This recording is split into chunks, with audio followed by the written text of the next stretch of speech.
YCP నేత గన్నవరం మాజీ MLA Vallabhaneni వంశీకి మరొక షాక్ తగిలింది. నకిలీ ఇళ్ల పట్టాల పంపిణీ కేసులో వంశీపై పీటీ వారెంట్కు నూజివీడు కోర్టు అనుమతిచ్చింది. ఈ నెల 19వ తేదీలోపు వల్లభనేని వంశీని తన ముందు హాజరుపరచాలని నూజివీడు కోర్టు పోలీసులకు ఆదేశించింది.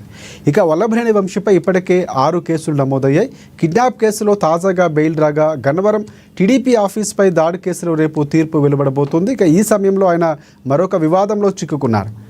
బాపులపాడులో నకిలీ ఇళ్ల పట్టాల పంపిణీ వ్యవహారంలో వల్లభనేని వంశీపై కేసు నమోదైంది. ఈ కేసులో ఇవాళ నూజివీడు పోలీసులు పీటీ వారెంట్ దాఖలు చేశారు. ఈ కేసులో కోర్టు పీటీ వారెంట్కు అనుమతినిచ్చింది. రేపు వల్లభనేని వంశీకి సంబంధించి బెయిల్ వచ్చినా ఆయన జైలు నుంచి బయటకు విడుదలయ్యే అవకాశాలు దాదాపుగా లేనట్లు సమాచారం.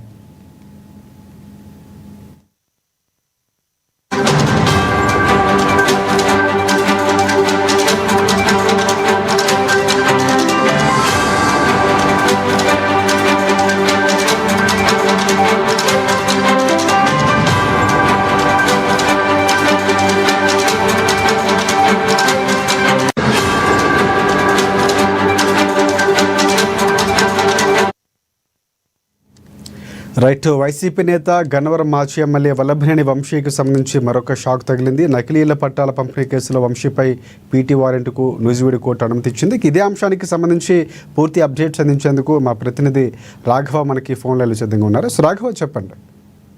Thank you Rajasekhar. వైసీపీ నేత గన్నవరం మాజీ ఎమ్మెల్యే వల్లభనేని వంశీకి మరొక షాక్ తగిలిందని చెప్పుకోవచ్చు. షాకులమైన షాకులు తగలటం కూడా మరొక రకంగా చెప్పుకోవచ్చు. నకిలీ ఇళ్ల పట్టాల పంపిణీ కేసులో వంశీపై పిట్ వారెంట్ కు నూజివీడు కోర్టు కూడా అనుమతి ఇచ్చింది. ఈ నెల 19వ తేదీలోపు వల్లభనేని వంశీని తన ముందు హాజరుపరచాలని కూడా నూజివీడు కోర్టు పోలీసులకు ఆదేశించింది. ఈ నేపథ్యంలో కూడా గతంలో కూడా టీడీపీ ఆఫీస్ దాడి కేసులో కూడా రేపు తీర్పు వల్లభనేని వంశీపై ఇప్పటికే 6 కేసులు నమోదయ్యాయి. కిడ్నాప్ కేసులో తాజాగా బెయిల్ రాగా గన్నవరం టీడీపీ ఆఫీస్ పై దాడి కేసులో కూడా రేపు తీర్పు వెలువడనుంది. అయితే ఈ నేపథ్యంలో ఇప్పటికే 5 కేసుల్లో బెయిల్ ముందస్తు బెయిల్ వచ్చినా, ఒకవేళ రేపు వంశీలకు బెయిల్ వచ్చినా సరే ఆయన విడుదలపై కూడా సందిగ్ధంగా రక్తం నెలకొనుంది. ఎందుకంటే ఈ 4-5 కేసులు వరుస పెట్టి కూటమి ప్రభుత్వం రాంగ్లోనే కూడా కేసు మీద కేసు కూడా నమోదు చేసి కూడా వల్లభనేని వంశీని కూడా ఇబ్బందికర పరిస్థితులు కూడా నెట్టిందని కూడా చెప్పుకోవచ్చు. అయితే ఇటీవలగా బాపులపాడు నకిలీ ఇళ్ల పట్టాల పంపిణీ వ్యవహారంపై వైసీపీ నేత వల్లభనేని వంశీపై కేసు నమోదైంది. ఈ కేసులో ఇవాళ నూజివీడు పోలీసు పిట్ వారెంట్లు దాఖలు చేసి ఈ కేసులో కోర్టు పిట్ వారెంట్కి అనుమతి ఇచ్చింది. రేపు వల్లభనేని వంశీకి బెయిల్ వచ్చినా ఆయన జైలు నుంచి విడుదల కాపోవచ్చని కూడా సమాచారం అందుతుంది రాజశేఖర్. అయితే గన్నవరం మాజీ ఎమ్మెల్యే వల్లభనేని వంశీ జైలులో ఇప్పటికే తీవ్ర అస్వస్థతకు గురవడంతో ఆయన ఆసుపత్రికి కూడా తరలించారు జైలు సిబ్బంది. అయితే శ్వాస తీసుకోవడంలో ఆయనకు ఇబ్బందిగా తలెత్తంతో జైలు అధికారులు కూడా ఒకటైనా విజయవాడ ఆసుపత్రికి తరలించారు. అయితే ఆయనకి ఆసుపత్రిలో చికిత్స అందిస్తున్నారు. అయితే ఈ విషయం బయటకు బొక్కడంతో వైసీపీ కార్యకర్తలు కూడా బాగా భారీగా తల్లి వస్తున్నట్టు కూడా సమావేశం. అంటే కూటమి ప్రభుత్వం వచ్చిన తర్వాత కూడా కొడాల నాని మీద కానీ గత ఇతర వైసీపీ నాయకుల మీద కేసులు కూడా నమోదు చేసినట్టు ఉంది. ఇప్పుడు వంశీ మీద అయితే గత 8-9 నెలల నుంచి కూడా వరుసగా నెలకు కేసు కూడా నమోదు చేసినట్టు తెలుస్తుంది. ఎందుకంటే ఈయన గతంలో కూడా అసెంబ్లీ కూడా నానా రకాల కూడా ఇబ్బంది పెట్టినట్టు చంద్రబాబు నాయుడు కూడా అసభ్యకర పద్మజాలతో కూడా దూషించినట్టు కూడా తెలుస్తుంది.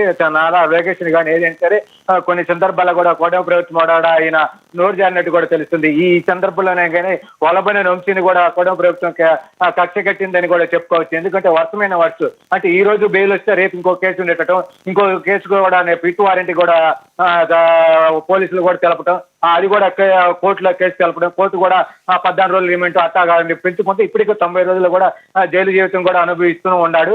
అయితే ఇవాళ ఆల్రెడీ 2 రోజుల నుంచి కూడా నాకు శ్వాస ఆడటం లేదు, నాకు తీవ్రమైన ఇబ్బందులు ఉన్నాను కూడా నన్ను ఆసుపత్రికి తెచ్చుకున్న జైలు అధికారులు కూడా అతను తెలపడంతో కూడా వంశీమోహన్ కూడా తెలుపుతున్నాడు కూడా జైలు అధికారులు కూడా ఆసుపత్రికి తెచ్చుకుంటుండే. అయితే కొన్ని అనారోగ్యకర ప్రాబ్లం కూడా ఉన్నట్టుంది ఆసుపత్రి వర్గాలు కూడా తెలుస్తున్నాయి. ఏదేమైనా సరే బయలు కూడా రాకపోవచ్చు, ఈ 3 నెలలు కూడా బయటకు కూడా రాకపోవచ్చు. ఎందుకంటే ఈ కేసు కాదు ఇంకో కేసు కూడా తోడి కూడా అసలు తన ఎట్టి పరిస్థితుల్లో కూడా జైల్లో కూడా ఉండేట్టు కూడా కుటుంబ ప్రభుత్వంగానే నెట్టొచ్చు కూడా చెప్పుకోవచ్చు రాజశేఖర్.